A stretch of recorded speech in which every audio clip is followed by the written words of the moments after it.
Gracias a nuestros hermanos de la congregación en inglés que nos han acompañado y dirigido en este tiempo de alabanza y de oración a nuestro Señor. Y yo estaba pensando recién, qué increíble, porque no solamente en la iglesia hispana tenemos hondureños, salvadoreños, puertorriqueños, sino que aquí arriba en el escenario había puertorriqueños, gente de la India que no saben español y cantando español.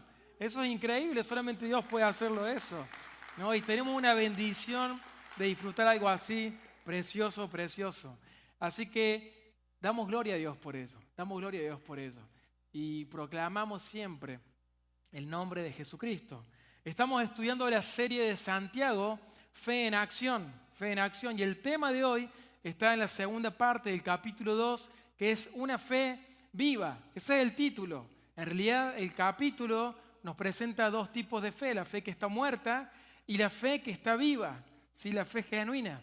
Pero nosotros tenemos que tener una fe viva. Para eso el Señor nos ha rescatado, para vivir una vida que produzca fruto para su gloria y honra. Por eso el título es Una fe viva. Vaya buscando ahí en su Biblia Santiago capítulo 2. Como hacemos los domingos, vamos a leer mayormente de la Biblia.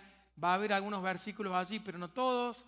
Entonces busquen su celular y si no puede pedir a los ujieres que le den una Biblia allí atrás para que usted pueda leer. Santiago capítulo 2. Y antes de empezar a entrarme en el tema, póngame la foto que sigue, esa. Mire, imagínese, espero que de donde usted está se vea lo que la imagen representa. Pero imagínese que usted va a comprar un carro nuevo a un dealer y llega al lugar y ve el carro que está hermoso por fuera, está nuevo, no tiene ni siquiera la placa, la primera placa de uso, 0 millas, increíble. Pero el vendedor le dice, y como si eso fuese poco, este auto no tiene motor.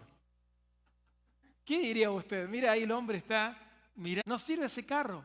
Y eso es un poco lo que nos va a plantear ahora el libro de Santiago. Santiago, desde que hemos comenzado, Dios nos ha estado hablando y desafiando acerca de entender y discernir lo que es vivir una fe verdadera. Una fe verdadera es una fe que cuando está atravesando las pruebas es una fe que está depositada en Dios y logra sortear las pruebas apoyadas en Dios. El creyente verdadero es aquel que cuando está siendo tentado no da rienda suelta a su carne, sino que busca la ayuda del Señor. El creyente verdadero es aquel que ama la palabra de Dios y se somete a ella. El domingo pasado el pastor Edwin Rivera nos decía que el creyente verdadero es aquel que puede amar al prójimo, puede amar al otro sin hacer acepción de personas. ¿Por qué? Porque esa clase de amor es un fruto del Espíritu Santo. Hoy repasamos en la clase descubriendo los frutos del Espíritu Santo: amor, gozo, paz, paciencia, benignidad, bondad, fe, mansedumbre y templanza. Miren, esos dones no es que un inconverso no puede demostrar misericordia o no puede demostrar amor, pero no lo pueden demostrar en la forma en que Cristo lo da. Un inconverso puede amar a una persona, pero a su elección. Yo amo a quien me cae bien. El Hijo de Dios, por la obra del Espíritu Santo en su vida, puede amar sin acepción de personas. Puede tener misericordia sin acepción de personas. Puede reflejar la bondad, puede reflejar la templanza, aun cuando la situación no lo amerite, porque es un fruto del Espíritu Santo. Hoy Santiago nos va a llevar un poco más profundo. Santiago empieza con una pregunta hacia sus lectores. Recuerden que él está escribiendo esta carta a aquellos israelitas que están dispersados, no están viviendo ahí en Palestina. Entre ellos ya muchos creyentes, otros que quizá se habían acercado al Evangelio, pero con una fe que no era la verdadera, la genuina. Vamos a orar y luego vamos a comenzar a leer el pasaje. Padre Celestial, gracias por este tiempo, gracias por poder alabarte y adorarte, gente de todo pueblo, lengua y nación, aquí reunidos proclamando el nombre de Cristo, Dios. Y en esta hora que se va a proclamar tu palabra, yo te pido, Dios, que seas tú el que hable, que el Espíritu Santo hable por medio de tu palabra a cada uno de nuestros corazones y que tú edifiques tu iglesia. Yo ruego que si hay alguien acá que está muerto espiritualmente, que hoy por tu obra pase de muerte a vida. Yo ruego que si hay un creyente que se ha enfriado y ha olvidado su primer amor, hoy sea confrontado y hoy pueda levantarse y proclamar el nombre de Jesucristo, Dios. Háblanos en esta hora, en el nombre del Señor Jesucristo oramos. Amén. Amén. Santiago capítulo 2, versículo 14. La pregunta es, ¿de qué sirve, hermanos míos, si alguien dice que tiene fe, pero no tiene obras? ¿Acaso puede esa fe salvarlo? Si un hermano o una hermana no tiene ropa y carecen del sustento diario, y uno de ustedes le dice, bueno, vayan en paz, caliéntense y sáciense, pero no les dan lo necesario para su cuerpo, ¿de qué sirve? Así también la fe por sí misma, si no tiene obras, está muerta. Pero alguien dirá, tú tienes fe, yo tengo obras. Santiago dice, muéstrame tu fe sin las obras y yo te mostraré mi fe por las obras. ¿Tú crees que Dios es uno? Haces bien. También los demonios y creen y tiemblan. Pero estás dispuesto a admitir, oh hombre vano, que la fe sin obras es estéril, que la fe sin obras está muerta. Mire, me llama la atención cómo empieza Santiago aquí con esta pregunta. En primer lugar tenemos que aclarar algo. Santiago no está hablando, como otros han enseñado erróneamente, de que la salvación es por fe más obras. La Biblia es clara en todo el tiempo de que la salvación depende únicamente del Señor Jesucristo. Es su obra redentora en la cruz. Es por gracia, es un regalo de Dios. No es algo que nosotros podamos obtener bajo ninguna circunstancia. Lo que Santiago aquí está hablando es que el verdadero creyente, el que ha creído en Jesucristo, sin duda presenta un cambio en su vida. Sin duda hay un nuevo caminar en esa persona. No puede seguir siendo igual. Entonces, Santiago dice, ¿cómo puede ser? ¿Cómo puede ser que haya personas que dicen, yo creo en Jesucristo, pero sus vidas siguen siendo igual de miserables y pecaminosas como siempre? Santiago dice, tienes que evidenciar cambios en tu vida que manifiesten que Dios te ha salvado. Y esto no quiere decir que nosotros tenemos que estar tratando de todo el tiempo hacer buenas acciones para que los demás vean, miren, sí, es creyente. No, es algo inevitable. Es algo inevitable. Mire, yo le voy a poner este ejemplo. Cuando en el vientre de una mujer se une el espermatozoide con el útero, nace un embrión. Ahora, ese embrión sí es sano. ¿Alguien puede frenar ese crecimiento? ¿Puede alguien hacerlo? Ese embrión crece y si la mamá se alimenta, ese embrión crece y va creciendo un bebé y al término, 9 meses aproximadamente, nace ese bebé. Ahora ese niño nace y está sano. ¿Alguien puede detener su crecimiento? Nadie. Si se sigue alimentando, lo normal es que siga creciendo hasta que sea un ancianito y vuelva a morir. Y ya va, y pasó su vida. Ahora, lo mismo sucede con los creyentes. Nadie puede decir yo creo en Jesucristo y no está creciendo. Nadie puede decir Jesucristo me ha salvado y que su vida sea igual. Porque si Dios ha puesto una nueva vida espiritual en usted, entonces el Espíritu Santo va a estar trabajando. Y es inevitable que tarde o temprano haya crecimientos. Algunos crecen más rápido, otros más lento, pero el Espíritu Santo está obrando. De eso es lo que Santiago hoy está hablando en este pasaje. Ahora, ¿de qué sirve, dice Santiago? Decir, póngame el versículo ahí, Santiago 2:14, que está en la pantalla. Ahí está. Esta es otra versión, dice, amados hermanos, ¿de qué le sirve a uno decir que tiene fe si no lo demuestra con sus acciones? ¿Puede esa clase de fe salvar a alguien? Santiago está diferenciando y está diciendo, miren, hay dos tipos de fe. Hay una fe genuina, hay una fe real, hay una fe en la cual el Espíritu Santo ha obrado y esa persona ha nacido de nuevo.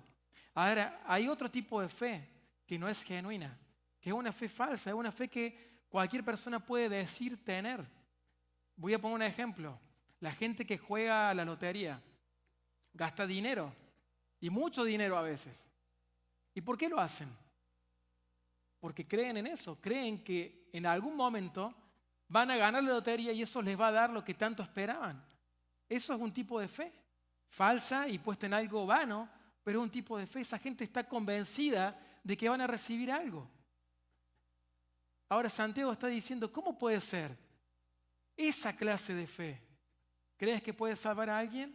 ¿Crees que puede salvar a alguien? Mire, la palabra de Dios enseña claramente de que una vida en la cual el Espíritu Santo ha dado el nacimiento espiritual produce cambios. Jesucristo le dijo a los discípulos en Juan 14:15, si ustedes me aman, entonces mis mandamientos van a guardar. Es inevitable. Usted ama al Señor Jesucristo, usted le ha conocido, va a guardar su palabra. Es inevitable. Es algo que se da como una consecuencia. Pablo le dice a los Corintios en 2 Corintios 5:17, de modo que si alguno ahora está en Cristo, es una nueva creación, es una nueva criatura. Las cosas viejas pasaron, ahora han sido hechas nuevas. Tiene que haber un antes y un después en su vida si ha creído en Jesucristo como su Salvador. Tiene que haber un cambio porque Dios lo hace, porque es inevitable. Aquellos que han venido a Jesucristo en arrepentimiento y fe, y Dios ha obrado en ellos, ¿saben qué? Una de las evidencias más claras es que a pesar de no ser perfectos, ya empiezan a demostrar un aborrecimiento por el pecado. Empiezan a entender porque el Espíritu Santo va mostrando y la palabra va revelando lo que es impuro, lo que está mal, lo que no debo hacer. Y empiezo a luchar contra ello. Y empiezo a decir, no quiero esto porque yo quiero honrar a mi Dios, quiero honrar a mi Señor. Ahora, existe en el mundo, y quizás puede haber hoy aquí personas que digan, no, pero yo creo que Jesús existe, yo creo que Él murió en la cruz, yo creo en un Dios, pero yo no voy a cambiar mi vida, no me hace falta cambiar mi vida. Yo voy a seguir haciendo las cosas que me gustan, yendo a los lugares donde quiero ir, teniendo las relaciones que tengo, porque la salvación es solamente por fe. Entonces yo ya creí y listo. Y listo. Miren, hace muchos años atrás,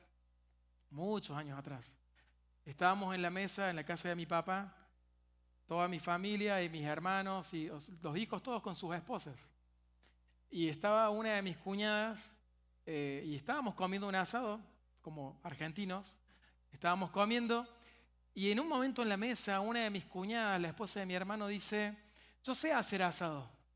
Y todos la miramos sorprendidos porque en mi país no es normal que la mujer haga asados. Hay mujeres que lo hacen, sí, pero no es lo usual. Y la miramos y le dijimos, ¿en serio? ¿En serio, Juliana, vos haces asado? Sí, dice. Mi papá me explicó, me mostró cómo hacerlo, pero nunca hice uno. Lo mismo sucedió en la mesa, todos nos reímos. ¿Saben qué? Conocer la verdad del Evangelio superficialmente. Conocer que hay un Dios. Conocer que Jesucristo vino a la cruz. Conocer superficialmente no quiere decir que realmente eres un hijo de Dios. Yo puedo conocer esa guitarra, por ejemplo. Ahí está, la veo. Pero puedo decir que sé tocar la guitarra si nunca la agarré, nunca toqué un acorde. ¿Puedo decir sé tocar la guitarra? No puedo. La conozco, la veo. Ahí está. Mire, Santiago quiere ser claro. Entonces en el versículo 19 va a salir ahí en pantalla. Santiago es como que está razonando y está confrontando y él quiere llevar a las personas a Cristo. Entonces dice en el versículo 19, bueno, tú dices tener fe porque crees que hay un solo Dios. ¿Cuántas personas han escuchado aquí o fuera de aquí que dicen, no, yo creo que hay un Dios? Bien hecho, dice Santiago. Aún los demonios creen y tiemblan aterrorizados. Aún los demonios.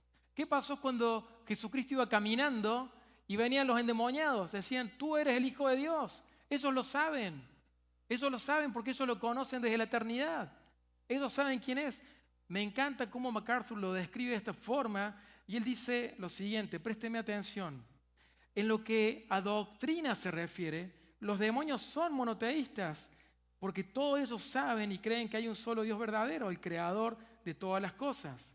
También están más que conscientes de que las Escrituras son la palabra de Dios, que Jesucristo es el Hijo de Dios, que la salvación es por gracia mediante la fe, que Jesús murió, fue sepultado y resucitó para expiar los pecados del mundo y que ascendió al cielo y ahora está sentado a la diestra de su Padre. Todo eso lo saben muy bien. Pero aunque lo saben y saben que hay un cielo y un infierno preparado para ellos, ese conocimiento ortodoxo no puede salvarlos, ni jamás los salvará. Y me gusta cómo termina MacArthur en este comentario. Él dice, los demonios conocen la verdad acerca de Dios, de Cristo y del Espíritu Santo, pero odian la verdad y aborrecen a Dios. La conocen abstractamente, la conocen superficialmente, pero la odian, la odian. ¿Sabe qué? Si usted dice que conoce a Dios, pero no ama su palabra, si usted dice que conoce a Dios, pero no quiere someterse ante Jesucristo, entonces usted no ha conocido a Dios. Yo conozco familiares, amigos, a los cuales se le ha predicado el Evangelio y dicen, no, yo conozco a Dios, yo hasta oro, pero yo no creo que Jesucristo sea el Hijo de Dios. ¿Y qué dijo Jesucristo? Yo soy el camino, yo soy la verdad y yo soy la vida. Nadie puede ir al Padre si no es por mí. Yo soy la puerta, dijo Jesucristo. Yo soy la luz del mundo. El que está en tinieblas, cuando Él ilumina, podrá ver la luz. Ahora, ¿por qué es importante entender esto? ¿Por qué es importante? Porque hay muchos que están engañados. Quizás aquí hay personas que están engañadas en cuanto a su fe. Mire lo que dice Mateo 7:21. Jesucristo está hablando y dice, no todo el que me dice Señor, Señor, entrará en el reino de los cielos. ¿Escuchó eso? No todo el que me dice Señor, Señor, entrará en el reino de los cielos. ¿Cuántos falsos profetas, falsos maestros, cuántas personas caminando en el mundo, yendo a falsas religiones, incluso religiones en las cuales se lee la palabra de Dios, que dicen Señor, Señor? Pero sigue diciendo, ¿quién entrará en el reino del cielo? El que hace la voluntad de mi Padre que está en los cielos. ¿Por qué se entrará en el reino de los cielos? ¿Porque se salvó por hacer buenas obras? ¿Es eso lo que está diciendo Jesús? No, Él está diciendo, el que me llama Señor, Señor, no necesariamente quiere decir que yo le conozca. Pero ¿saben en qué se muestra que esa persona realmente me ha conocido y que yo le conozco? En que va a hacer la voluntad de mi Padre. Lo va a hacer. Esos son los que caminan a vida eterna. Esos son los que entrarán en el reino de los cielos. Y yo quiero en este momento pedirle que haga una pausa. Porque quizá usted hoy está viviendo este tipo de fe. Quiero decirle algo. La fe nominal, la fe dominguera de que voy el domingo a la iglesia, canto, oro, digo, me arrepiento de las cosas que hago en ese momento, confieso, me vuelvo a mi casa y sigo siendo el mismo y sigo yendo a la misma inmundicia y sigo en las mismas prácticas y con las mismas relaciones. Esa fe no salva a nadie. La fe religiosa no salva a nadie. Eso es lo que está diciendo Santiago. ¿Podrá esa clase de fe salvarte? No lo hará. No lo hará. Jesucristo es el que salva. Jesucristo murió en la cruz para que todo aquel que en Él crea no se pierda, sino que tenga vida eterna. Esa es la fe genuina, la que está depositada en Él y no en cualquier otra cosa. No en un emocionalismo, no en un conocimiento superficial, ni siquiera en buenas acciones, ni siquiera en buenas obras. Esa fe está muerta. Esa fe es como una mujer estéril que no puede tener hijos. Esa fe es como una mujer estéril que no puede tener hijos. Ahora, el que viene a Cristo, en verdadero arrepentimiento de fe, confesándole como Señor, esa fe no es estéril. Esa fe es donde el Espíritu Santo está obrando y queda a luz un nuevo nacimiento espiritual. Si usted está viviendo esa clase de fe nominal, ore. Y yo oro, he orado esta semana para que el Espíritu Santo de Dios le muestre a usted su condición de pecador. Porque ¿sabe qué? Usted puede decir, yo he creído en Jesucristo, pero ¿sabe qué? No quiere someterse a Él. Yo sí sé que hay un Dios, pero si usted, sabiendo que hay un Dios, no reconoce a su Hijo Jesucristo, no se confiesa pecador ante Él, no se arrepiente de sus pecados y no se somete a Él, no se sujeta a Él, entonces de nada sirve. Su fe es vana. Su fe es vana. Está hueca. No va a dar fruto. Usted simplemente es un religioso. Un religioso. Y esa clase de fe no podrá salvarte. El día que cierres tus ojos en la tierra y vayas a la eternidad y digas, Señor, aquí estoy. El Señor va a decirte, yo no te conozco. Y tú podrás decir, no, pero yo hasta eché fuera demonios en tu nombre. Yo no te conozco. Apártense de mí, hacedores de maldad. allí irán a la eternidad en el infierno, preparada para Satanás y sus seguidores. ¿Podrá esa fe salvarte? Pero gloria a Dios que Santiago no se queda ahí. Santiago avanza y va a hablar ahora de cómo es la fe viva. ¿Cómo es esa fe viva? Vaya ahí en su Biblia, en Santiago capítulo 2, el versículo 21. Santiago va a poner dos ejemplos maravillosos y que incluso son un gran contraste entre sí.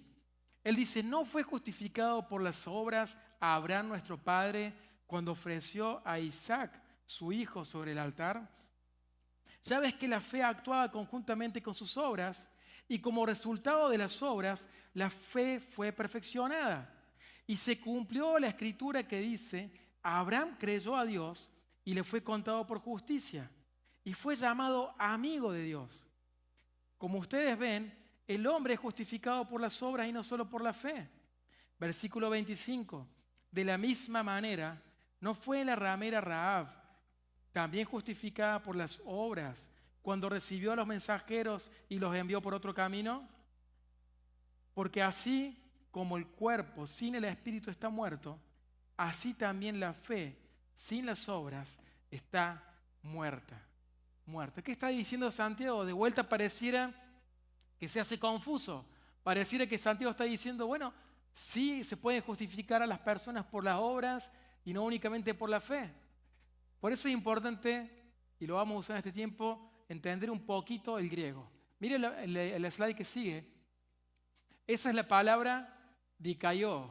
Dikaiō se traduce como justicia, pero tiene dos significados. Una es la justicia en posición.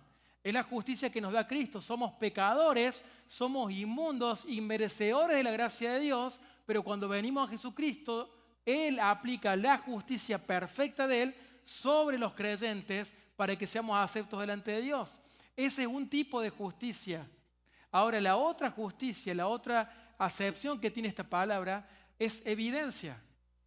Es evidencia. Y le voy a poner este ejemplo. Cuando usted iba a la escuela, había estudiantes estudiosos, otros menos estudiosos. ¿Qué evidenciaba quién era estudioso y quién no? El examen, la prueba. Entonces en la prueba, usted podía aparentar llegar a la escuela, siempre lo normal era que los que usaban anteojos se sentaban en los primeros bancos y llevaban los libros, supuestamente los más estudiosos. Yo era así uno de esos. Y ¿saben qué? Un día un examen de matemática, de orgulloso, se me nubló la mente y me sacó la primera F de mi vida. Frustración. Ahora, ¿qué evidenció eso? Que yo aparentaba ser inteligente, aparentaba ser estudioso, pero la evidencia demostró lo contrario. Ahora, eso es lo que ahora está hablando Santiago. Santiago está diciendo de que nuestras acciones son evidencia de que Dios ha obrado en nosotros. Entonces va a poner estos dos ejemplos. Abraham y Sara, el slide que sigue. Son 12 ejemplos de una fe viva, tomados del Antiguo Testamento y muy distintos uno de otro. Quiero que piense conmigo quién era Abraham. Abraham era un hombre que fue llamado por Dios y que él en obediencia dejó todo lo que tenía para seguir a Dios por fe. Este hombre, Dios le hizo una promesa en Génesis 15 de que él iba a multiplicar su descendencia como las estrellas del cielo y la arena del mar. Este hombre fue llamado padre de la fe. Este hombre es de quien descienden todo el pueblo israelita y por fe también los creyentes. Un hombre que tenía poder económico, que era un patriarca, que tenía una posición, que tenía riquezas. Un hombre que era considerado, como dice ahí, amigo de Dios. Ahora, Santiago nos lleva a pensar en el momento en que Dios le dice a Abraham, Abraham, quiero que sacrifiques a tu hijo, tu único hijo. Y quiero hacer una aclaración por si hay alguien aquí que no conoce bien la Biblia. Dios nunca va a pedir un sacrificio humano. Eso era algo que hacían los dioses paganos y que aún hay gente que rinde culto al paganismo y hace eso. Lo que Dios estaba haciendo en ese momento era simplemente probar el corazón de Abraham. Dios nunca iba a permitir que Abraham mate a Isaac. Ahora, Abraham empieza a caminar y va a esa montaña para sacrificar a su hijo. 3 días de camino preparó la leña, preparó el fuego. Isaac le dice, papá, estamos yendo a ofrecer sacrificio, pero ¿dónde está el cordero? Y Abraham le dice, Dios va a proveer el cordero. Abraham llega, no había cordero, ahí estaba Isaac, lo pone, prepara la leña y cuando agarra el cuchillo para degollarlo, Dios le dice a Abraham, frena. Se ha evidenciado tu justicia. En Génesis capítulo 15, cuando Isaac todavía ni había nacido, Abraham le creyó a Dios. Y ahí dice la Biblia que le fue contado por justicia para salvación. En ese momento obró esa justicia salvífica. Ahora esto ocurre en Génesis 22. Isaac ya tiene unos 13, 14 años. Dios trabajó en el corazón de Abraham, lo fue moldeando, transformando, porque el padre de la fe muchas veces no tenía fe. Si no recuerde las veces que mintió para cuidarse y salvarse el pellejo. Dios fue trabajando en el corazón de Abraham y cuando llegó ese día se evidenció, manifestó todo el crecimiento que esa fe había tenido. Por eso Santiago dice, ¿no ves que la fe y las acciones trabajaron conjuntamente, mostrando la obra que Dios estaba haciendo en él? ¿Se entiende ahora? Luego va a Rahab. Y Rahab es una mujer gentil. Era una prostituta, una mujer de mala vida. Ella vivía en Jericó, el primer pueblo que Israel conquistó en la tierra prometida. Ella tenía una posada. En la posada se vendía alcohol, se hacían fiestas y había prostitutas. Y ella era una de ellas, pero ella a su vez era la dueña. Rahab, estando ahí, sabe que el pueblo de Israel se viene. Y Josué envía 2 espías. No sabemos de qué forma, pero ella los identificó. Ella los recibió ahí, pero no para hacer nada indebido, sino para cuidarlos y protegerlos de que no los maten. Ahora, cuando ella está en conversación ahí con estos 2 espías que había enviado Josué para reconocer Jericó, ella dice estas palabras que van a salir, no están en pantalla. Josué 2:9 dice así: yo sé que el Señor les ha dado esta tierra y que el terror de ustedes ha caído sobre nosotros porque el Señor, el Dios de ustedes, es Dios arriba en los cielos y abajo en la tierra. Entonces ahí Rahab, que reconoce a Dios, reconoce de que Él es el Dios, de que el Dios de esos espías era el Dios verdadero y que el terror había caído sobre la tierra, ella dice, yo estoy dispuesta a dejar todo para seguir al Dios de ustedes. Y Rahab los cuida, los protege. En el regreso ellos van y ella después cuenta una historia manipulada para protegerlos. Pero ¿saben lo que estaba pasando ahí en Rahab? Una mujer gentil, una mujer pecadora, como quizás la mayoría de nosotros aquí. Ese día, viendo a Dios, se sometió a Él. Decidió dejar su pecado, su mala vida atrás. Y la evidencia de que su fe era genuina es todo lo que ella estuvo dispuesta a sufrir, aunque no lo sufrió. Porque ella la podrían haber matado, la podrían haber torturado, podrían haber matado a toda su familia por haber hecho traición a su reino. Sin embargo, a ella no le importó. Ella estuvo dispuesta a eso y a dejar incluso todo su país, porque todo Jericó murió menos ella y su familia, por seguir al verdadero Dios. Eso evidenció que su fe era genuina, que su fe era genuina. Ahora, me gusta porque Santiago usa un ejemplo como Abraham y otro como el de Rahab. Y yo no sé hoy quién es usted. Quizá alguno se siente que es como Abraham, alguien importante, alguien de valor en la sociedad. Pero ¿sabes qué? Abraham necesitó de Dios para ser salvo.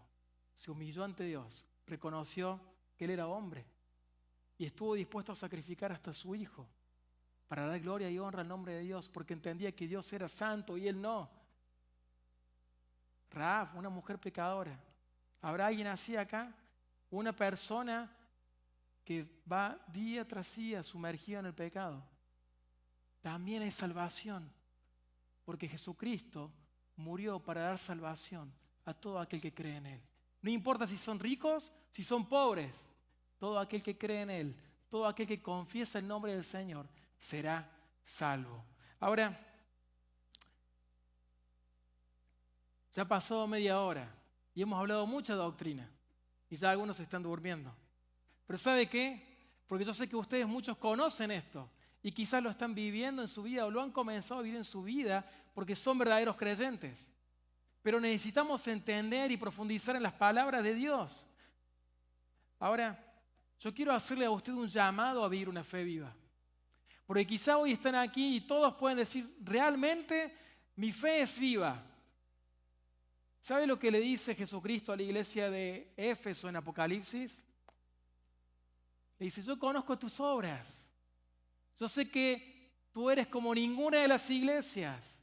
Conozco tu arduo trabajo y tu paciencia. Pero tengo contra ti una cosa, que has dejado tu primer amor. ¿Cuántos creyentes habrá hoy aquí así? Que teniendo una fe viva, dejaron de vivir la fe viva. Que habiendo sido alcanzados por Jesucristo, habiendo pasado de muerte a vida, habiendo crecido, habiendo alcanzado cierto conocimiento de la Biblia, ministerio, dones, se han conformado y se han dormido en los laureles y han permitido que el pecado entre a sus vidas, dándose licencias, viendo cosas en el celular que no hay que ver, siendo adictos a eso, siendo infieles a sus mujeres o infieles a sus esposos, emborrachándose, fumando, entregando el cuerpo a inmundicia en la carne. ¿Cuántos puede haber así hoy? Que se han dormido en los laureles y ahora viven una religiosidad que de lunes a viernes ni tocan la Biblia, la tienen con polvo, con tierra. No digo que la subraye, no digo que se le rompa, léala. ¿Cuántos hay que están dormidos en los laureles, que viven, como decía el domingo pasado, simplemente del YouTube y del Instagram y las redes sociales? ¿Cuántos hay aquí así? ¿Sabe qué? A mí me impacta la gravedad de la religiosidad que puede causar en nuestras vidas. Y quiero que busque ahí en su Biblia Números capítulo 25. Números capítulo 25. Mire, el Antiguo Testamento tiene tanto valor para la vida práctica y para entender y comprender la santidad de Dios. Números capítulo 25. Quiero darle el contexto rápido. El pueblo de Israel está conquistando y avanzando hacia la tierra prometida. Todavía no cruzaron Jericó, el Jordán, perdón. Y Moisés todavía está con ellos. Está Josué creciendo como un seguidor de Moisés, pero Moisés todavía está ahí. Y no sé si ustedes se acuerdan la historia de Israel, pero hay un rey, el rey de Moab, que entiende que todo lo que Israel toca lo destruye porque Dios está con ellos. Entonces Moab contrata a Balaam, un profeta, y le dice, yo te voy a pagar para que maldigas a este pueblo. Balaam lo intenta. Balaam quería el dinero, pero cada vez que él intentaba maldecir, el Espíritu de Dios lo tomaba y él bendecía a Israel con grandes bendiciones. Ahora, ¿sabe qué pasó? Balaam, después de este episodio, va y le dice al rey de Moab, mire, yo no puedo maldecir a este pueblo porque Dios lo ha bendecido. ¿Pero tú quieres que este pueblo caiga? Rey de Moab, ¿quieres que este pueblo caiga? Hazlo pecar y la ira de Dios se va a desplegar sobre ellos y tú no vas a tener que hacer nada para que mueran. Mire lo que pasa en Números 25. Después de todas las bendiciones, dice el versículo 1, mientras Israel habitaba en Sitim, el pueblo comenzó a prostituirse con la hija de Moab. ¿Qué hizo Moab? Vayan mujeres, vayan a seducir a los líderes, a los hombres del pueblo de Israel, vayan a que duerman con ustedes. Y estas invitaron al pueblo a sacrificios que hacían a sus dioses, y el pueblo comió y se postró ante sus dioses. Así Israel se unió a Baal de Peor y se encendió la ira del Señor contra Israel. Dios había pronunciado bendición tras bendición sobre su pueblo, pero su pueblo se durmió en los laureles. Su pueblo dijo, soy bendecido por Dios, ya está. Que sean santos solamente Moisés, Aarón, los líderes. Miren, estamos protegidos por Dios. Ni el pecado va a hacer nada contra nosotros. Vinieron estas mujeres y ahí fueron a hundirse en pecado, haciendo inmundicias. Porque no solamente dormían con ellas, como leímos, ofrecían sacrificios y se postraron ante su Dios. Versículo 4, y el Señor le dijo a Moisés, toma a los jefes del pueblo y mátalos delante del Señor en plena luz del día, para que se aparte de Israel la ardiente ira del Señor. Entonces Moisés dijo a los jueces de Israel, cada uno de ustedes mate de los suyos a los que se han unido a Baal de Peor. Entonces un hombre, uno de los israelitas, vino y se presentó con una madianita a sus parientes, a la vista de Moisés y a la vista de la congregación de los israelitas, quienes lloraban por los que estaban muriendo. ¿Entiendo lo que está relatando aquí? Mientras Dios está ejecutando un castigo sobre aquellos que habían pecado, este hombre delante de Moisés, delante de la gente que estaba llorando por lo que estaba sucediendo, trajo una madianita. Miren qué linda que es. Ella va a ser ahora mi mujer. Y no solamente la trajo, la llevó a su alcoba. Pero miren lo que sucedió. Versículo 7.